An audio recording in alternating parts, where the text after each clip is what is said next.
Muchas gracias, afición. Este es para vosotros. Yo, what's that? 13နှစ်သားရွယ်နဲ့ Ronaldo လိုမျိုးနေနိုင်မယ်ဆိုရင်ရှုံးလားကျွန်တော် Ronaldo လိုနေနေကျွန်တော် skill တွေဘယ်လောက်တိုးတက်လာမလဲဆိုတော့လိုက်ကြည့်ကြရအောင်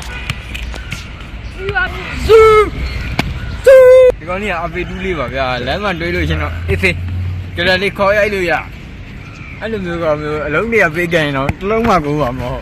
မမေ့လားပါကျွန်တော်ဒီနေ့မှာတော့ကမ္ဘာအကောင်းဆုံးကစားသမားတစ်ယောက်ဖြစ်ဘောလုံးသမားတစ်ယောက်ဖြစ်တဲ့ Ronaldo လိုမျိုးနေပါမှာဖြစ်ပါတယ်ကျွန်တော် Ronaldo လိုနေမဲ့တဲ့ကျွန်တော် Ronaldo လိုမျိုး၄နိုင်ခွဲထားပါတယ်ကျွန်တော်အခုချိန်မှာတော့မျက်နှာတစ်ပါပြီမျက်နှာဆိုးစီးထားပြီးတော့မျက်နှာတစ်တော့တိုက်ပါတယ်သွေးပူလေးချင်းကလုပ်ပါတယ်ပြီးတော့ကျွန်တော်6ထောက်တွေမှာလည်းတိုက်ထိုးပါတယ်တိုက်ကိုလည်းသွေးပူလေးချင်းကန်နေနဲ့15ခေါက်ထိုးလိုက်ပါတယ်ကျွန်တော်ဟိုပါချက်မင်းခုံပါတယ်ကျွန်တော်တက်ရင်လည်းအောင်စင်းရင်အဆင်မပြေတဲ့အတွက်ကျွန်တော်တို့ရဲ့ဒေကမှာပဲဟိုလည်းအပြေးလေးချင်းကိုလွတ်လိုက်ရပါတယ်ကျွန်တော်ပြေးရပါတယ်ကျွန်တော်အတက်ဆင်းလုပ်နေပါတယ်ကျွန်တော်ရဲ့ဗီဒီယိုချင်းကအမှန်တကယ်ဆိုရင်45မိနစ်လောက်ကြာပါတယ်ဒါပေမဲ့ကျွန်တော်ကဟိုလည်းဗီဒီယိုကြောင်အောင်မှာဆိုတဲ့အတွက်15မိနစ်လောက်ပဲထည့်ထားတာပါအခုချိန်မှာတော့ကျွန်တော်ဖားခုံတိုင်းကလုပ်နေပါတယ်ဖားခုံတိုင်းကလုပ်ရတာကျွန်တော်ရမ်းမောပါတယ်ဒါပေမဲ့ကျွန်တော် Ronaldo လိုမျိုးကစားသမား Ronaldo လိုမျိုးအောင်မြင်တဲ့ကစားသမားတက်ဖြစ်နေတဲ့အတွက်ကျွန်တော်ကြိုးစားပါတယ်ကျွန်တော်ဆင်းနေပါပြီဖားခုံတိုင်းကနဲ့တက်နေပါပြီပြန်ပြီးတော့ကျွန်တော်ပြီးသွားပါပြီမနက်စာစားပါမယ်အခုချိန်မှာမနက်စာစားမှာဖြစ်ပါတယ်ဒါကတော့ထောပတ်တီးနဲ့စသားကြောက်အားလုံးပဲကြည့်ပြီးကြပါနောက်တစ်ခုကကျတော့ပဲနိုပါပဲနိုနဲ့အခုချိန်မှာကျွန်တော်စားပါပြီထောပတ်တီးကိုထောပတ်တီးကလည်းကောင်းပါလေမပဲနိုနဲ့ဝါစားပါတယ်ပြိုချပါတယ်မရီးနေပါတယ်ကျွန်တော်ဖြတ်စားတယ်ဝါကျူးချိန်မှာတော့ကျွန်တော်ကမနက်ပိုင်း training ဆင်းပါပါ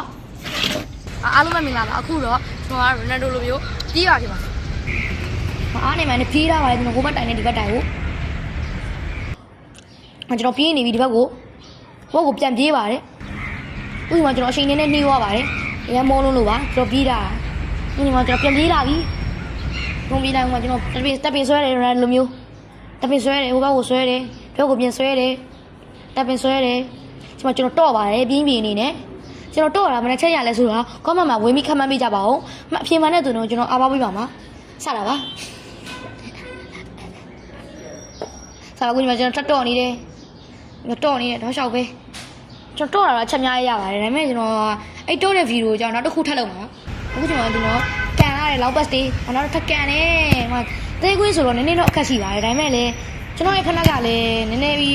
းကြက်နေတော့တိတ်ပြီးတော့ရိုင်းမမြောက်တဲ့လုံးတွေလည်းရှိပါတယ်ဒါပေမဲ့ကျွန်တော်အတင်းပြီးတော့တေချာလေးကန်ပေးထားပါတယ်ကန်ရတယ်တိုက်ထိကပါပြီးတော့လိုမျိုးတိုင်လုံးထိတယ်ပထမဆုံးတော့ပါပဲကျွန်တော်ကဆရာကြီးဆိုတော့လေကျွန်တော်တို့ထက်ကန်တယ်ထက်ထိတယ်ထက်ကန်ရတယ်ဘဲချော်တယ်ထက်ထိတယ်ပြန်ထွက်အောင်တတ်တာပါလ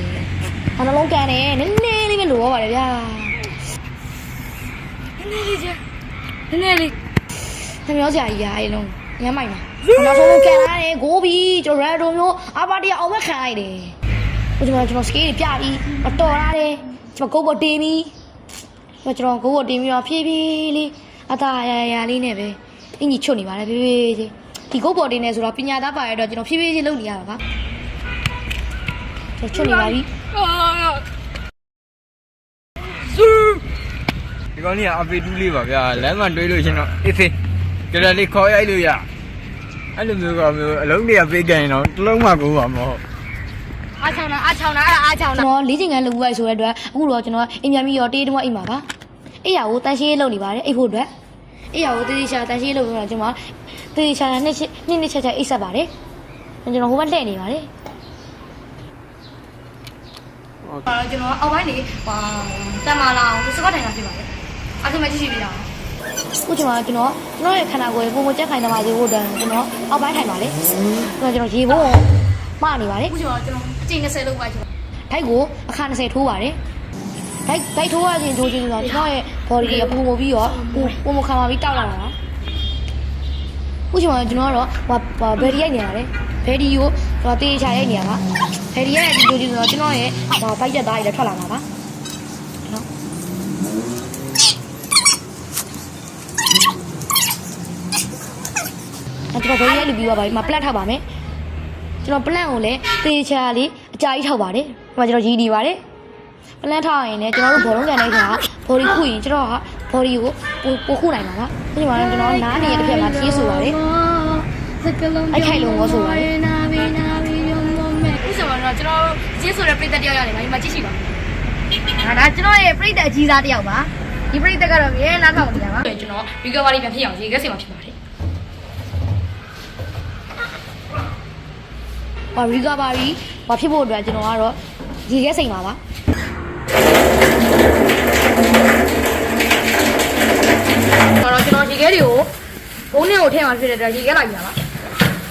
ါရေခဲကတစ်ထုပ်3ထုပ်4ထုပ်5ထုပ်ပါခုချိန်မှာတော့ကျွန်တော်ရေခဲစိမ်ပြီးတော့ရေခဲတွေကိုထည့်ရအောင်ဘုံနဲ့ကိုထည့်ရအောင်ထည့်ပြီးတော့ဟုတ်အိုင်နေပြလို့ရပြီဒီမှာဝင်ပါပြီ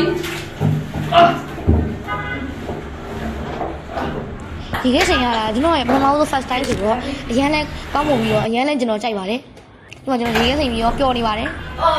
ကောင်းလိုက်တာကျွန်တော်ရေခဲစိမ်နေပါပြီကောင်းလေကောဆိုတော့ပါတယ်လက်မထောင်ပါတယ်ရန်ကောင်းလို့ဆိုပြောရတယ်ရန်တော့ကောင်းတယ်ရေခဲစိမ်တာတစ်ခါမှဆင်ခဲ့တယ်ကျွန်တော်တောသားလေးပါဒီမှာတော့ရေခဲစိမ်ရဲ့ထဲမှာတက်လိုက်ပေါ်တက်လိုက်အောက်ဆင်းလိုက်လို့နေပါလေခိုင်းလိုက်လို့နေပါခိုင်းလိုက်လို့နေပါခုချိန်မှာတော့ကျွန်တော်စီးထည့်ပြီးစက်သားချိန်မှာဖြစ်ပါလေအားလုံးပဲကြည့်ရှိကြပါ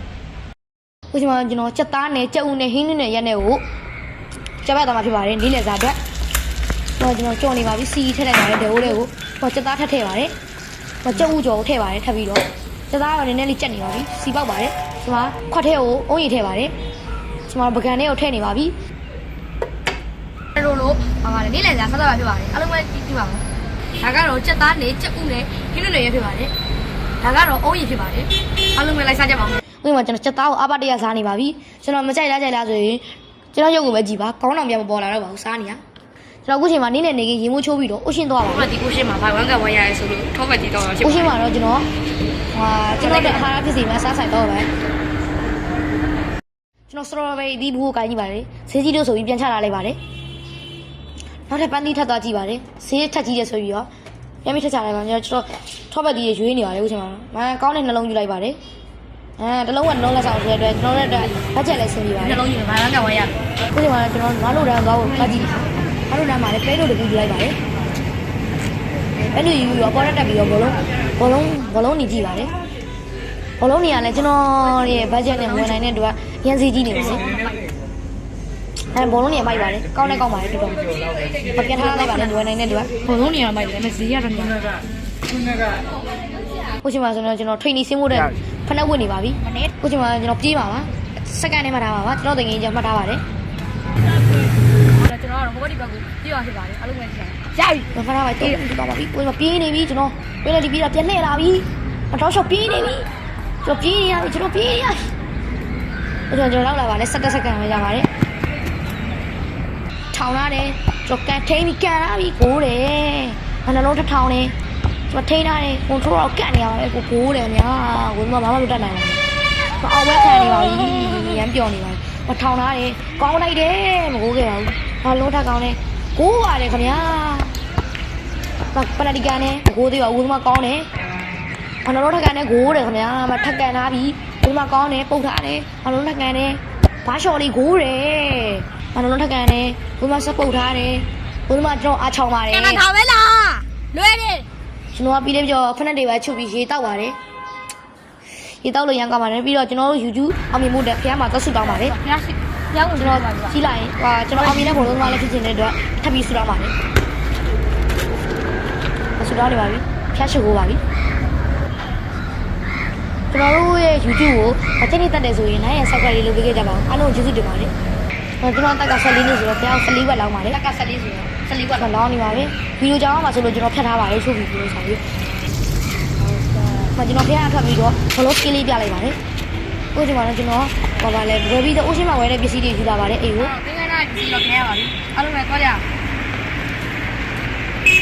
အေးလာပြီးတော့ညနေမှာနေ့လယ်ပိုင်းမှာစားပါတယ်။ကျွန်တော်နေ့လယ်စားတာပြောပါ။ဟိုကတော့ဒါကတော့ပါမုတ်ပါ။ပါမုတ်ကတော့ထဲထဲမှာ blueberry ရဲ့နို့ရပါပါတယ်။ blueberry ပြောတာ။ဒါကတော့ထောပတ်တီးပါ။ထောပတ်တီး။ညစားလို့ပါ။ဒါကတော့ပဲနို့ပါ။ပဲနို့။